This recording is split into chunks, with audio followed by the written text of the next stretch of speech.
Hey, Nick, can you hear us? Yeah, I can hear you guys. All right, everyone. Thanks for your patience. We've got Nick Vanette here. Nick, before we get started, why don't you just start us off with talking about your thoughts on signing with the Saints and deciding to come play here for a few years? Well, first off, I just want to thank Mrs. Benson and Sean Payne for the opportunity to be a New Orleans Saint. Just super thrilled about it. I'm just excited to finally be here and get everything finalized. And um, it's a great opportunity. It's a great opportunity to be with a very successful organization. Organization that has a rich winning culture. And it's just when I got released from the Broncos, they were one of my first calls. So I talked to Sean Payton that night, and we had a very, very good conversation. And just talking to him, man, just really got me excited, and just started, visualizing the opportunity of being a New Orleans Saint. And like I said, man, like you're gonna hear me say throughout this whole call that I'm just fired up to be here and fired up to be a Saint. All right, at this point, we'll open it up for questions. Our first one's going to be from Amos Morale with WWL Radio. Yeah, you mentioned you got to talk to Sean Payton about coming here. What was some of the specifics in that conversation that, got you excited? So it started off, we were just kind of shooting shooting back and forth a little bit, trying to get to know each other. Obviously I was in California, and so we were talking about that, and then he kind of got into his recruiting pitch a little bit. But like, let's be honest, like you don't need to really sell much about being a Saint. It kind of speaks for itself. And he just talked about, you know, everything from like, the offense, like, how well the offense is ranked in the top 10 over the time that he's been the coach here. Just the opportunity and just the just the just kind of like the duty that they expect the Titans to take on, in the offense. And for me, like I've always considered myself to be like a dual threat guy. I'm not someone who's gonna take the top off the defense, but I'm someone who, I can stay on the field and I can do whatever's asked out of me. And I think one thing that's underrated for me is just my hands and the things I can offer in the pass game. And just talking to him, it seems like he felt that I'm a guy that's been underutilized, and he kind of saw some potential in me, and it sounds like he wanted me to be a part of the Saint. He thinks that I can, add something special that's going on here. So, just talking to him and hear everything that he had to say about me, man, it just made me feel good as a player, as a person, and I'm just getting like chills just thinking about it right now. It's just one of those things where it feels like it's just a solid, great opportunity to be a part of, and I just couldn't be any more fired up about it. Next one's from John DeShazier with NewOrleansSaints.com. Nick, when you said the Saints kind of speak for being a Saint kind of speaks for itself, what were some of the things I guess you heard from a distance, or did you have any contact with anyone who had been in the program? Like every once in a while, I play with a lot of I want to say a lot of guys, but like, a lot of guys I played in college are, on the team, Mike Thomas, Marshawn Lattimore, just to name a couple. And, I've talked to Mike Thomas, a few times, and, just, it's not really so much what he would say. It's just kind of from the outside looking in, man. Like, if you open up any social media, you'll see all the fun that you guys have, or that the Saints have in the locker room after the game, after they win. And it just looks like the camaraderie of the team is just super special. And, it's very rare to find. It's very rare to find that in the NFL. And, I think when I started my career in Seattle, I think that was another place that had a very, very strong culture, very strong camaraderie within the locker room.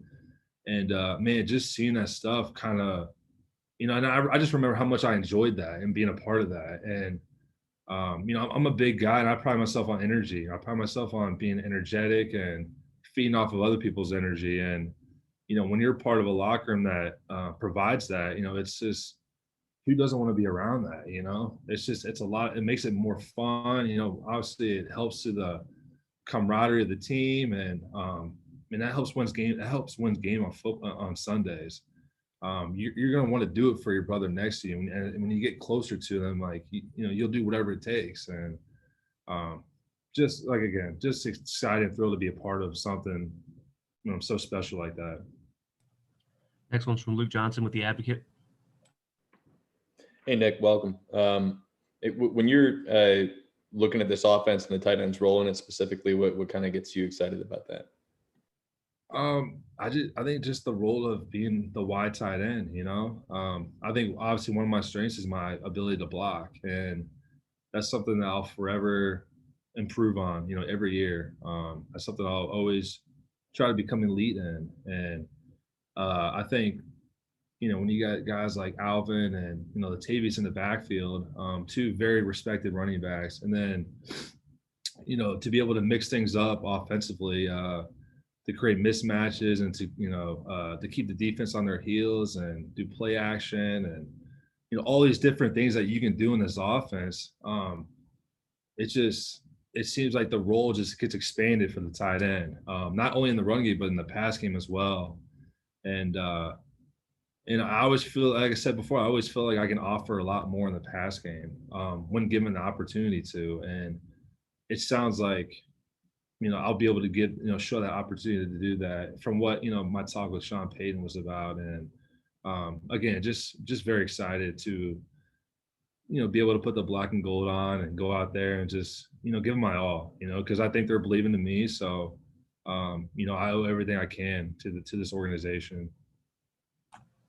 Next one's from Nick Underhill with New Orleans Football. One of those things that people say about you is they call you a blocking tight end, and you're talking about the stuff you can do as a pass catcher. Do you feel like you've been mischaracterized a little bit just based on the opportunities you've maybe not had throughout your career so far? Yeah, absolutely. Absolutely. I think going into the draft, that was the biggest thing, was like I was the best blocking tight end in my draft class. But like when people ask me like, oh, what's your best part of your game? I've always thought I've had really good hands. I'm a very sure-handed receiver. Usually when the ball comes my way, I usually bring it in. I feel like my ball skills are really good. And I always, every opportunity I can to show in that area, I always try to. And, I think last year was tough with COVID and not having the OTAs, because that's typically when you can go out and be able to show your ability, during the OTAs, during the mini camp and stuff like that. So I think I wasn't really, I don't think I was able to show that as much as if I would during like a normal year. But yeah, like I think for me, I'm an ascending player. I think each year I get better, better, and better. Like I always find areas to work on or that I think I can improve in. And I always try to focus on that each year in the off season. And, I think it's slowly it's allowed me to become an all-around player, an all-around solid, very solid player. So, that's just my mindset. I'm trying to improve in every area that I can each year. And, I want to be in the league as long as I can. And I think as long as I, continue to have that mindset and continue to have that work ethic, like, I'll be able to show the true player that I am. I don't want to put you on the spot here, but do you know anything about Adam Troutman, or have you seen him play at all, or do you have any thoughts on how you guys would fit together? Yeah, so we're represented by the same agent, and I remember my first conversation with him when he called me because he was considering on signing with my agent. So I talked with him on the phone. Didn't know much about him at the time, just knew he went to Dayton. But yeah, I mean, just through the agency, we're actually out in the same area right now in Orange County training. So I see him almost every day. The moment I hung up with Sean Payton, I called him and just kind of filled him in on the possibility of playing together. And, I think we would be a great dynamic duo. I think he had a great rookie year. I think he's someone who can offer a lot in the passing game and in the run game.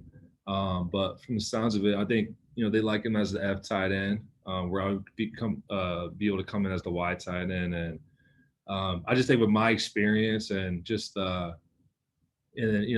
adding to what he's able to do, like I think that I can really help him out in some areas that typically you wouldn't learn as, right away. It takes experience to kind of pick up on some nuances and So things of that nature. So I think there's things that I can help him out with, as long as, you know, him being able to help me out with the offense. And, you know, I just think that, you know, I think it would be a great partnership, you know, be on the field with him at the same time.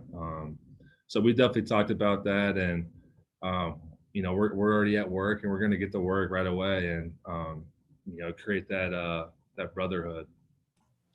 This one's from Amos Morale at WWL Radio. Yeah, you're joining a team that's, you know, going to be breaking in a new starting quarterback, whether it's Jameis Winston or Taysom Hill. I'm curious if you found that to be, you know, or if that was something you considered when signing here, and if you think it's a challenge or maybe an advantage because you'll be kind of learning and growing with them. Yeah, so, you know, I kind of went through the same situation last year in Denver. You know, Drew Lock was becoming the quarterback, and, you know, it wasn't like a stable quarterback situation. There was obviously some competition going on there. But I think the thing with Taysom Hill and Jameis Winston is that, I mean, these are guys that have, you know, really stepped into the game, and they've really shown a lot what they can do when behind center. Not just with the Saints, but, you know, in Jameis' case, like when he was at the Buccaneers, I mean, I think we all know what he's able to do and like the potential that he has. I consider him a great quarterback. And, you know, from talking to Sean, from talking to even Troutman, everybody has a lot of belief in him. Everybody loves him as a person. Everybody loves him as a player.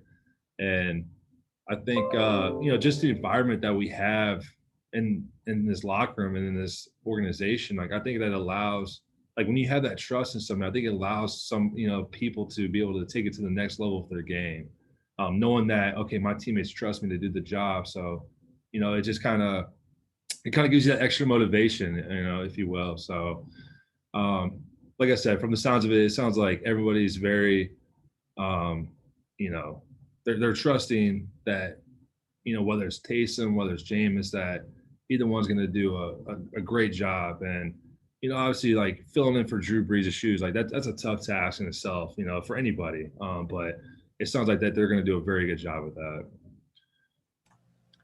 Okay, I think we're all set. Thank you very much for the time, Nick. We appreciate it. Awesome, man. Thanks for having me on. I appreciate it.